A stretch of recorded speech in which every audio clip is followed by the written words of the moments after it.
prepared a video, about Guantanamo. And whatever we have done is legal. That's what I'm saying. It's in the law. We had lawyers look at it and say, Mr. President, this is lawful. That's all I can tell you. I'm not going to tell you specifically what's done because I don't want the enemy to adjust.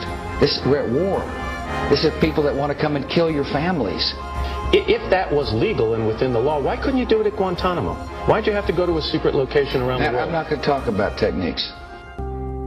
Josh Colangelo Bryan is a lawyer at Dorsey and Whitney in New York who volunteered at Guantanamo. He represents Juma al-Dosari. For a while, the government thought al-Dosari was a recruiter in America for al-Qaeda, possibly involved in the case known as the Lackawanna 7. But this is never brought up at his CSRT hearing. Instead, the government simply states that he's al-Qaeda, and as proof, lists various places he's been: Afghanistan, Bosnia, Azerbaijan, the Pakistan border. Supposedly he was fighting in some of those places, but the government provides no evidence of that. They don't quote witnesses. Nobody's on record saying he's al-Qaeda. Here's Colangelo Bryan. What's interesting to me when we talk about what he was doing in that part of the world is the allegation that the U.S. military makes against him, that he was, quote, present at Tora Bora, close quote. The military offers no allegations as to when Juma was supposedly in Tora Bora. It says nothing about what supposedly he was doing, simply that at some point in history, he was present in that place. Now, Juma says that he's never been to Tora Bora, and again, even if that allegation is true, frankly, it doesn't prove anything. Absent some evidence of some involvement in terrorist activity, I simply don't know how you can call someone a terrorist. We tried out many of our new interrogation techniques on Juma al-Dosari. Colangelo Bryan met with him many times and cataloged what was done with him. Al-Dosari said that Americans forced him to the ground and urinated on him. We put out our cigarettes on him. We shocked him with an electric device. We spat on him. We poured a hot cup of tea on his head. We told him that, quote, we brought you here to kill you. We beat him until he vomited blood. We threatened to have him raped. We dressed him in shorts and left him in a frigid, air-conditioned room. We abandoned him in another room with no water. We invited him to drink from his toilet bowl, which he did. We wrapped him in an Israeli flag. We told him that we would hold him forever, and we told him that we would send him to Egypt to be tortured. On a different day, we chained him to the floor and cut off his clothes while a female MP entered the room. We dripped what we said was menstrual blood on his body. When he spat at us, we smeared this blood on his face. We kissed the cross around our neck and said, "This is a gift from Christ for you Muslims." We videotaped the entire episode.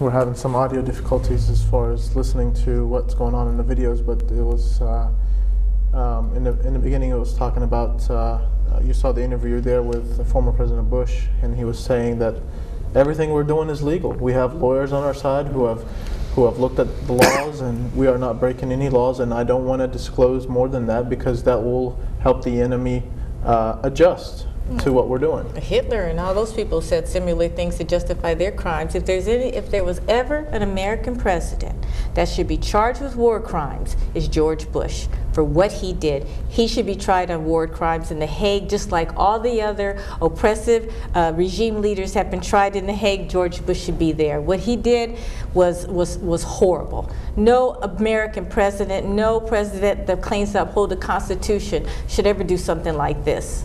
He should be made to pay for it. He's not exempt just because he's president of the United States. What we saw there is horrible. Now, That's right. let me ask you something. We're in a new era now. We have a new president. He has vowed to shut down Guantanamo. But is Guantanamo the real issue here? I mean, aren't there secret prisons all over the world? I mean, should we seek a bigger commitment from President Obama to make sure that those secret prisons aren't used to torture rendition suspects that are sent overseas because laws there are not really enforced? I mean, what do we need to do to get a solid commitment from President Obama? Well, I'm not sure what we need to do, but we definitely need to try, and it has been extremely disappointing over the last year. We had high hopes, I had high hopes, I'll speak for myself, when Obama was elected, and when in his first few days he promised to shut down Guantanamo, and he made some other promises too, although he's never said anything about halting rendition. And, you know, we have no reason, as Josh mentioned, to suspect that it isn't still going on. Is that because not too many people know about it? That could be. It's not really an issue. There are still a lot of people in the United States who do not know what rendition is, and I think that that's very, very sad, because there has been a lot in the media, even in the mainstream media, about it. And if anyone wants to learn about it, they certainly can do so. But I think that Obama is basically a good person who would like to do the right thing. But he is enmeshed and he is contained within this apparatus of our government, in which the people who really make the decisions are, in many cases, people who are invested in this system of repression. And I think that there are other prisons. I mean, I think Guantanamo is a huge issue, but there are other prisons that are far worse, like Bagram in Afghanistan. That nobody knows about. It's those prisons that you don't know about that are worse. And Bagram has been expanded just recently. The war in Afghanistan is being escalated, and more people are going to be brought into Bagram. You know, and that's where some people have been killed, in Bagram. You know, the person that we were speaking about just before the program started, Dilawar, who was a taxi driver, who was apprehended. He was an innocent man, and he was beaten to death in Bagram in 2002. And another particularly troubling thing is that the Obama administration has resisted any attempt to gain accountability for the past crimes, probably or maybe because they're ongoing, but really, you know, they've blocked victims and survivors' attempts to have restorative justice by invoking the State Secret Act. They're hiding photos of torture, and although he appoints a special prosecutor, he says we're only going to look at where they went beyond what was authorized by the past administration, and which was illegal. I mean, clearly. So I would go a step further. I'm extremely disappointed in this administration's record. But I just wonder, you know, are we looking at the small picture instead of the bigger picture? I think Americans do know enough about rendition and torture. They do certainly know about Guantanamo Bay. They know about all the ills of this society, like the lack of immigration reform, inequality in education, all these things where Americans, we used to talk about civil disobedience. We become too civilly obedient to we're just letting anything go. Anything, okay, whatever is our, we've become a whatever society. It seems to me that if it doesn't affect you, it's affecting a certain type of people. Really, people don't pay attention or even care. You know, okay, extraordinary rendition, yeah, in principle I'm against it, but you know what? It's happening to people who have funny last names, who are wearing turbans, and they probably deserve it anyway.